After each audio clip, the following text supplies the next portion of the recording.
በአሰሪ ወይም በሰራተኛ አነሳሽነት የስራ ውል ሲቋረጥ ምን ምክንያቶች ሲኖሩ ነው የስራ ስንብት ክፍያ ማግኘት የምንችለው የሚለውን በዚህ ቪዲዮ እንመለከታለን።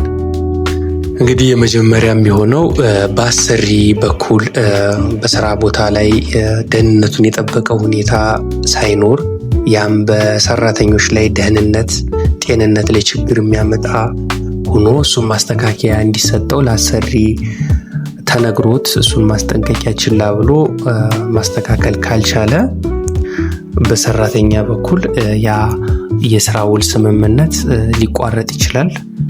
በዛም መልኩ የስንብት ክፍያ ሰራተኛ የሚያገኝ ይሆናል።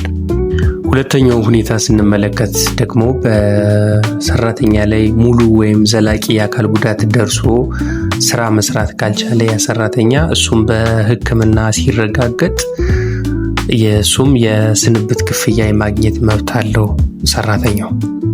ሶስተኛውን ስንመለከት ድርጅቱ ምናልባት ከስሮ ሊሆን ይችላል ወይም በሌላ ምክንያት በዘለቄታነት ድርጅቱ ሲዘጋ በዛም የስንብት ክፍያ የማግኘት መብት አለው ሰራተኛው። አራተኛውን ስንመለከት በአሰሪና ሰራተኛ አዋጅ 1156 በተጠቀሱት ሁኔታዎች መሰረት አንድ ሰራተኛ ከስራ ሲቀነስ ወይም ድርጅቱ ለሰራተኞች ቅነሳ ሲያካሂድ በዛም የስራ ስንብት ክፍያ ሰራተኛ የማግኘት መብት ይኖረዋል።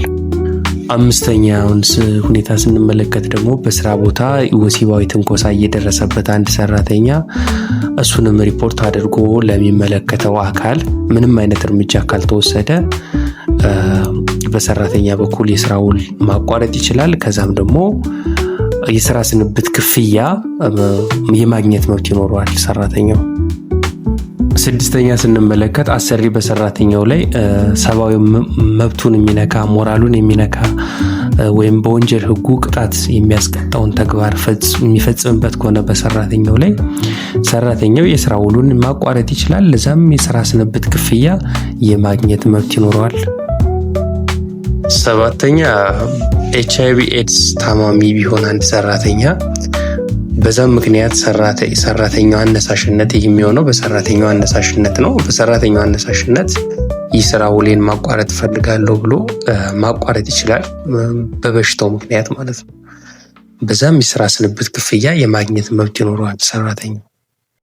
የመጨረሻውን ስንመለከት ቢያንስ 5 ዓመት የስራ አገልግሎት ኖሮት በህመም ወይም በሞት ወይም ደግሞ ከስልጠና ጋር የተያያዘ ግዴታ ከሌለበት የውል ስምምነት ከሌለበት ከአሰሪ ጋር የስራ ውል ሲቋረጥ የስራ ስንብት ክፍያ የማግኘት መብት ይኖረዋል።